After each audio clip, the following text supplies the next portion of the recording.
I don't get that center, my whole day feels off the entire day. Yeah. So. And we are kind of just now figuring that out. Like, not just now, but in the last, probably like 4 years.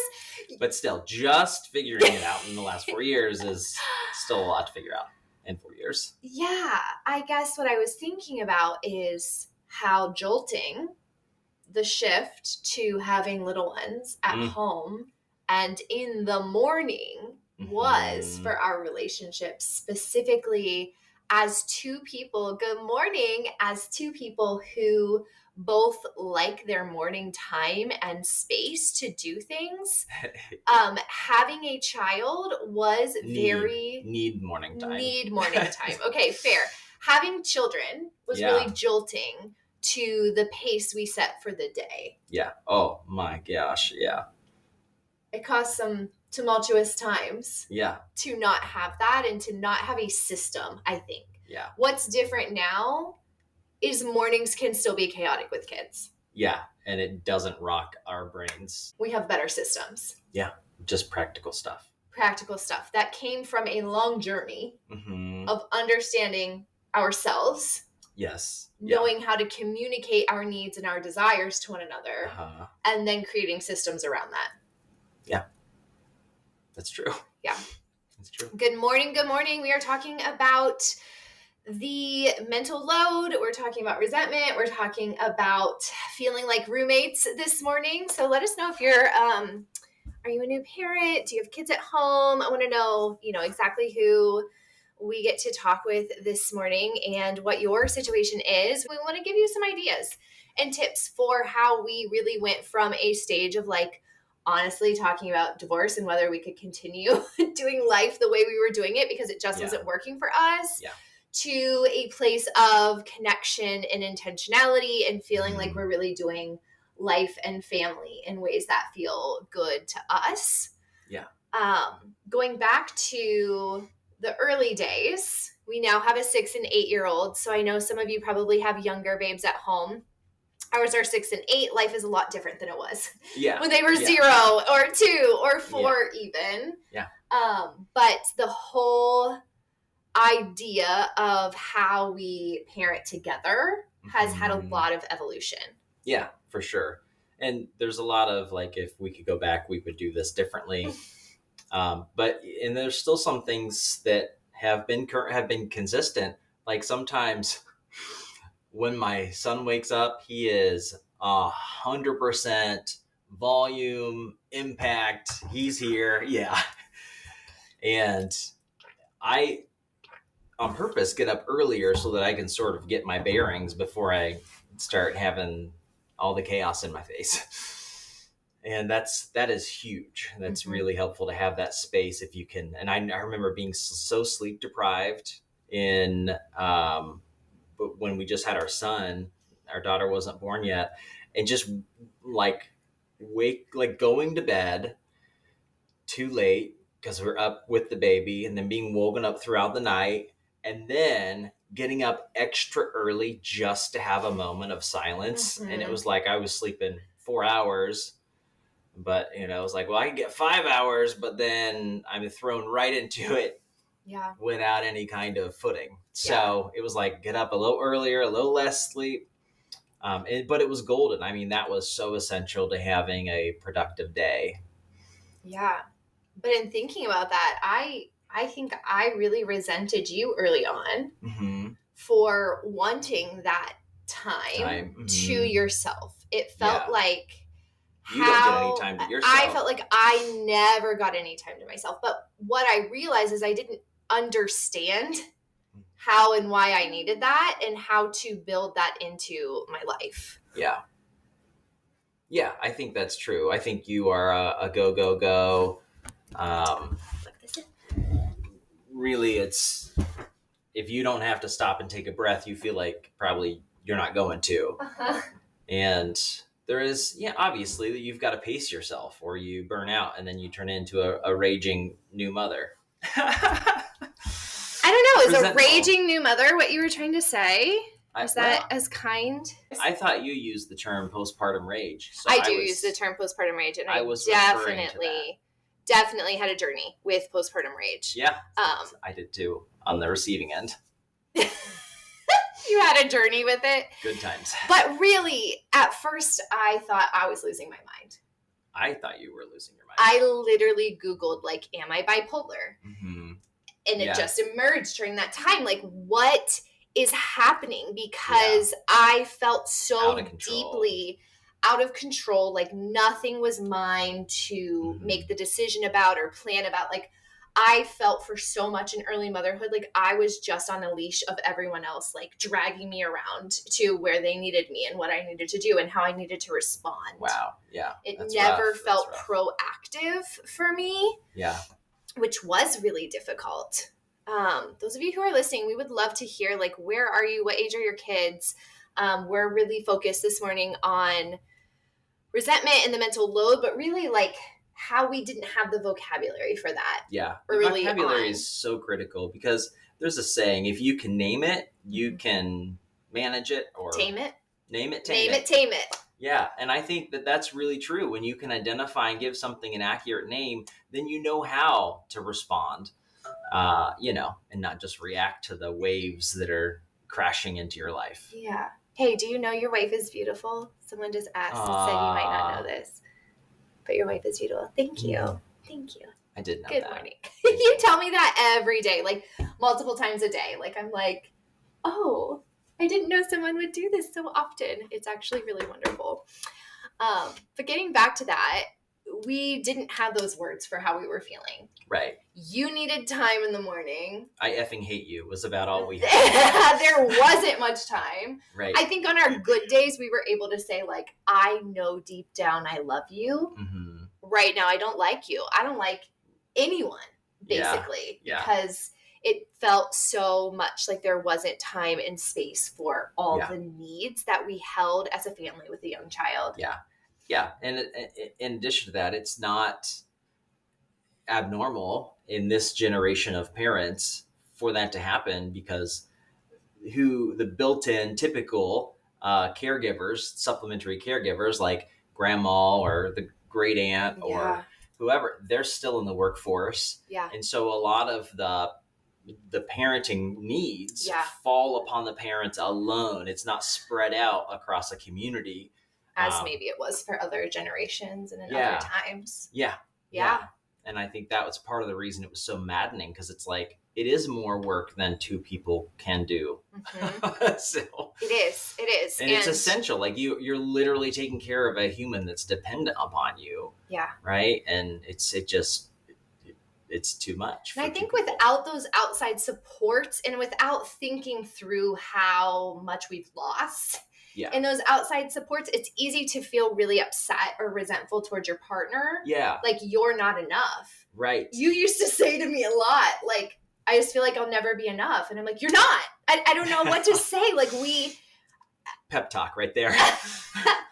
Thanks, babe. We had more needs that just felt so hard to meet. Yeah. Just with each other. And not to say, like, yes, we have family. Yes, we have friends. We have community. Like, we are people who have always had that. Mm-hmm. But a couple of prohibitors, I think one was me in my inability to ask for help or to let down some of my expectations that I had of just like, go, kind of that performative pressure of motherhood that I felt. And then I resented that you weren't able to do everything I needed to keep up that perfect front that I felt like I needed to have and show to be a good mom and to be like the leader of us having a good family. Yeah. It's so funny. Like, trying to live through like the societal lens or trying to meet those social expectations.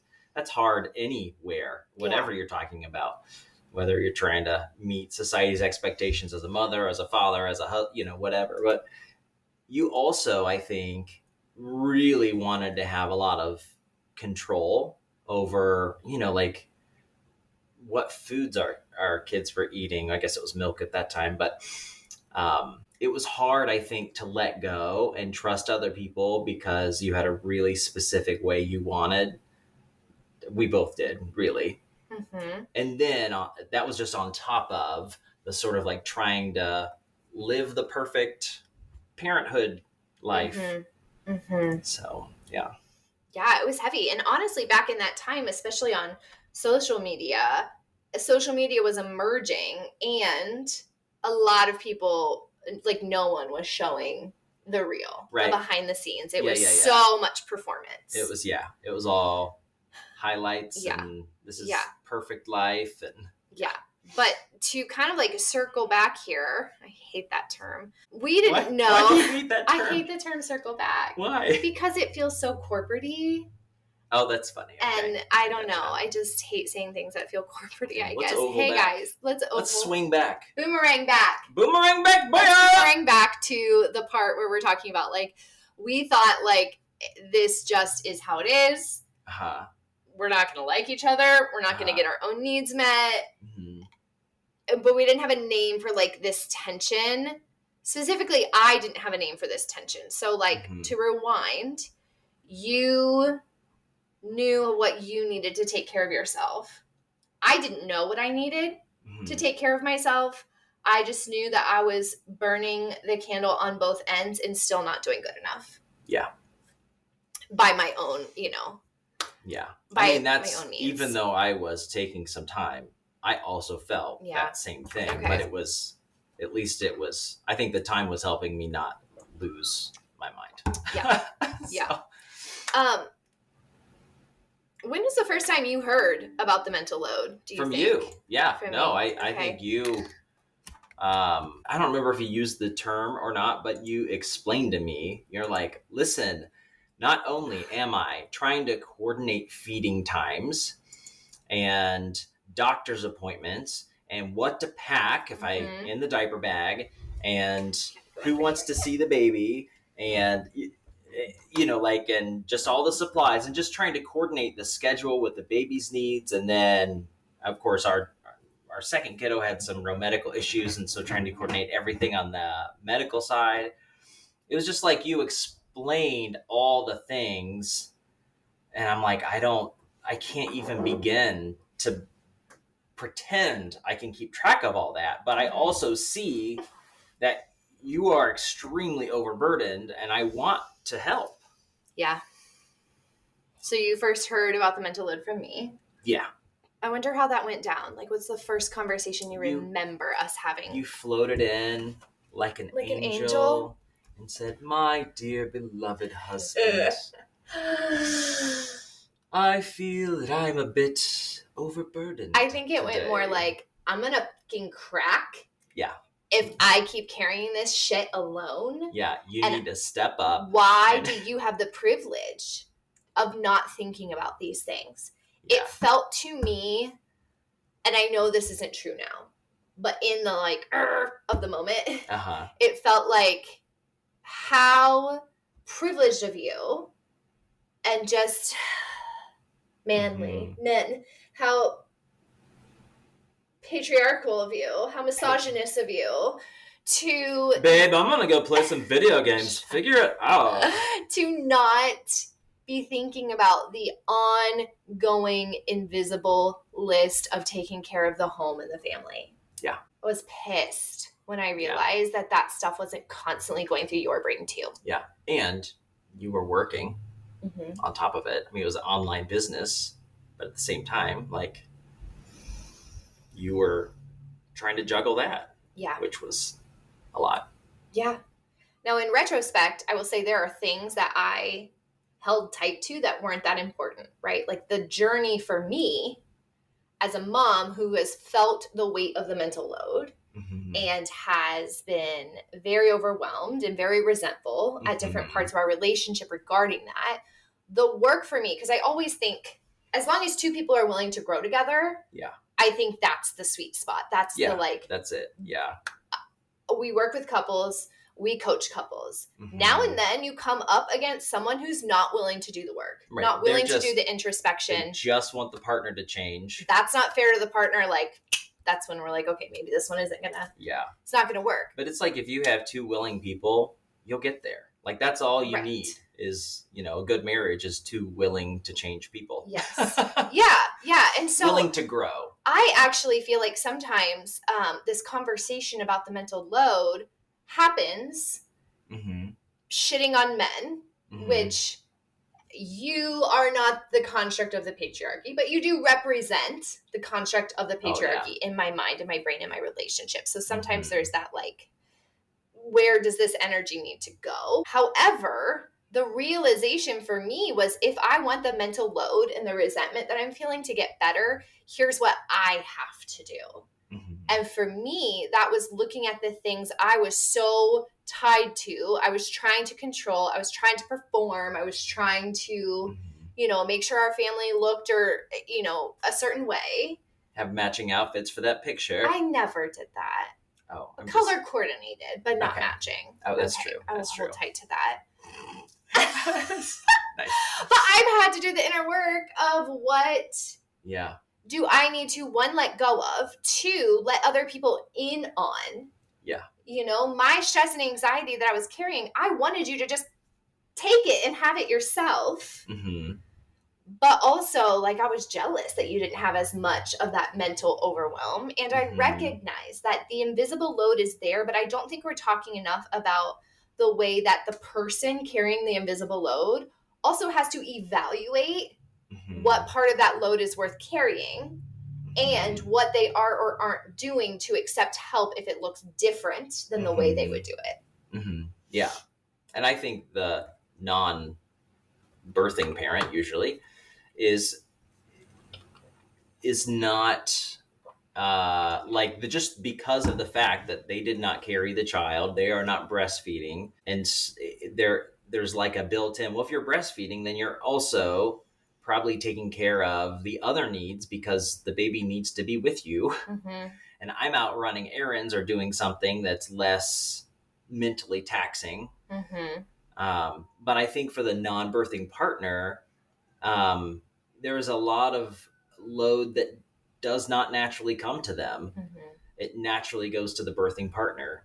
And I think it takes recognizing that and then making a choice to step in somewhere. Now, we weren't communicating very well because I was like, well, I don't even know where to begin. I remember saying, can you help me understand? And then you were like, I don't have the time to teach you. You need to just figure it out and show up. And I'm like, oh God, just a tip.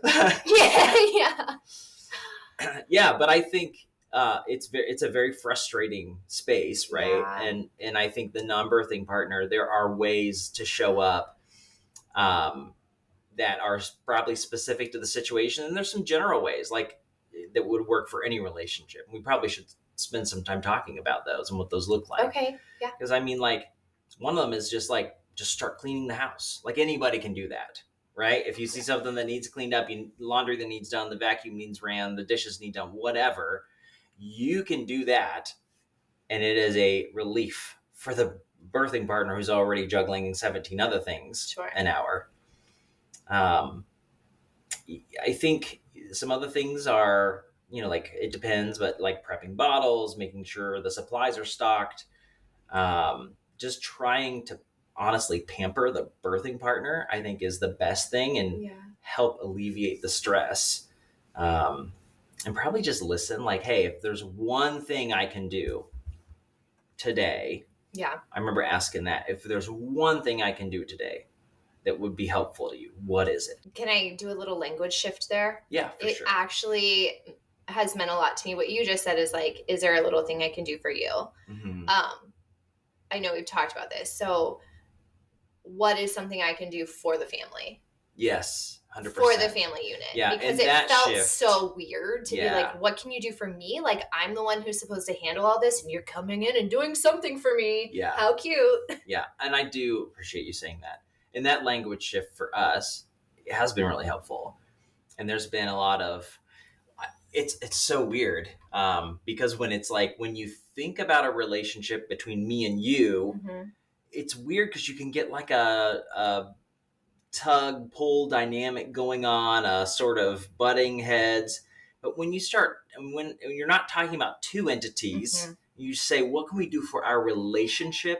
Right. That single entity changes everything. And so if you're saying that with family, instead of what can I do for you, birthing parent, what can I do for the family? what is going to be most helpful. And that's really good, because I think that's the transition that happens a little more naturally for the birthing parent. Like mentally, consciously, their identity now becomes family identity. Yeah.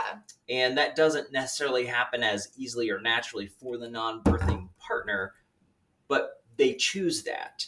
And it's no longer, okay, my world and us, but now it's like, okay, hold on, there's a whole new layer here that I have to expand out to. And it's less of you, more of the group. Yeah, and it changed a lot of things for me, because I didn't want to feel like a manager. I don't want to feel like the home manager. And also, when we say, what can I do to help the family? It also gets me into a place of like, okay, there are things that I want done because I am a particular person with control struggles. But what needs done to further the family? Not just like, I don't like that pile of crap in that corner over there. Does the rest of the family care about that? No. Like, there are other things. Take care of something. There are other things the family needs, and that kind of puts us in the same framework. Like, we're not competing for me versus you. It's what does the whole unit want and need here. Yeah, that's true. Very good. What about like to go, baby? Wish I could also just plug that, like, one thing that kills the shit out of intimacy and libido is the resentment and feeling like you're alone in the mental load. I'm assuming you have a counter feeling for that. Like, I felt disconnected intimately from you when I felt resentful, when I felt like I was carrying the mental load, and I felt lonely in that. Yeah. And you probably, I'm guessing, have a example of like feeling disconnected due to. Yeah, I kind of felt invisible except to be yelled at. But I mean, I understand. Nobody talked about this. No one told me. It was really a surprise. I mean, looking back, it's like, oh yes, you had a whole shitload of responsibilities come to you every minute of every day. Of course you don't have time and energy left to show up in lingerie. Like, I think one thing that's difficult for men is they're used to having that connection. This isn't true for every man, but there is some sort of I don't know what the word is, but like a life-giving connection with that intimacy, right? That pretty much goes out the window, especially if it was a vaginal birth for a while. We haven't had C-sections, so we can't really speak to like what that healing is like. I definitely don't think it's necessarily easier, but okay, that's a good point.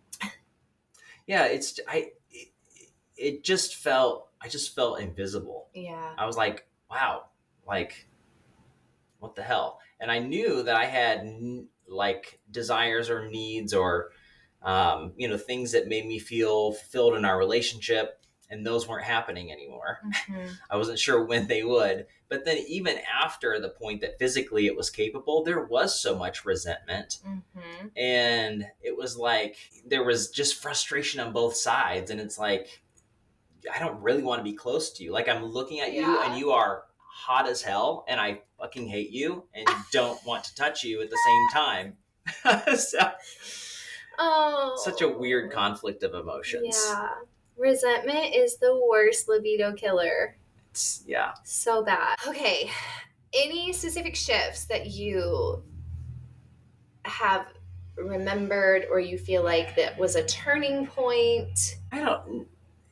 There's so many turning points, so many pivots, so many adjustments that happen and accumulate. I mean, the biggest one is when you explained it to me. I'm like, because I explained the invisible, like the mental load. Yeah, because I honestly, it was right in front of me, but I honestly had no idea that you were carrying all of that until you literally laid it out and told me, I have to worry about this. I have to take care of this. I have to do this. And it was like, oh shit. Like, I can't even imagine me being able to do that shit and you're doing all of it, Mm-hmm. and you're pissed. So like I had no idea. Yeah. And so I think it was just that awakening to the fact that that's what was happening, even though again it was right in front of me. I didn't really get it until you explained it, and that was very eye-opening. Yeah. I wasn't sure what to do at that point, because a lot of those things were like, well, I can't breastfeed, well I can't, like you're really into I think the doctor's appointments at the time, and I think I tried to like make a doctor's appointment and I messed it up somehow. I'm like, because I felt like I didn't know enough to confidently do things that I could pull off the right way, and it wouldn't actually mess up and cause you more problems. So there was that sense of like, I don't know what to do, but I really want to do something, but I don't feel necessarily capable of doing it up to the standard that it needs to be done, because I'm not in it the way you're in it. Yeah. Yeah. I also think I looking back, I think maybe I wanted more emotional care. Yeah. From you. Yeah. But I felt like you were so tapped out and buzzing from, I mean, you went back to work pretty quickly, full time, and God, it was a hard ass job too. Which one are you talking about? Well, just the sales, door-to-door sales. Oh yeah. Yeah. So you were it's like capped on like conversation and that kind of connection, and that's all I wanted and all I needed. Yeah. And I couldn't see that. Like I didn't, if I could see that, I would want to give that to you. But also there was so much tension, and I didn't particularly feel safe in the relationship to like offer that kind of care or open up that aspect of me, because we were just fighting all the time. And it's hard to go from like fighting to caring like that. Yeah. There has to be some kind of cooling down or something. For you. Yeah, for me. Not really for me. Yeah. I'm like, there's no time. Yeah. Just choosing to flop into a new space now. Yeah. One other thing I want to mention, because I know that there are other dads out there, or partners that definitely carry this. Not all, right? But some men are carrying things that maybe they're not in tune with, right? And so for me, there was some past trauma that I kind of kept at bay. But as soon as we had a kid, it was like, fuck! Yeah. And yeah. So, I mean, I was carrying a mental load not related to a new baby. And so that was an extra burden on us as a couple and a family. And so there are partners that, for me, it was that moment. I'm like, I literally have to address this or it will destroy us.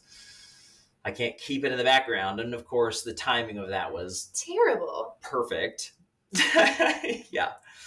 I was like, I can't put it off any longer. Yeah. Like literally, I will lose my mind. And I'm like, how rude of you. I know. To wait until we have a newborn baby for you to unearth and address. Yeah. This trauma and heaviness that you were carrying. You rude ass bitch. Right. And that's how it felt. Now, if you are, just know that she's joking. But if you don't feel safe talking with your partner about those things, find somebody. Maybe even if you don't have like a close friend that you feel like you can confide in, make or one. A family member. Yeah, make one. Or call, like there's the crisis line. I think the number now is 999 or something, but 988. 988. I think so. Yeah. Either way, you could Google it. But I mean, that's another resource. There are things like that you don't have to be like suicidal to call, but just someone to talk with to try to get some perspective, some footing, some grip on what's going on, because your partner is already pretty tapped out. So you're not going to be able to get that kind of help from them. Validation and emotional holding. Yeah. So if you've got trauma, if you've got stuff buried under the surface that's, now you're like seeing emerge in your life because of the stress, find a way to get that taken care of.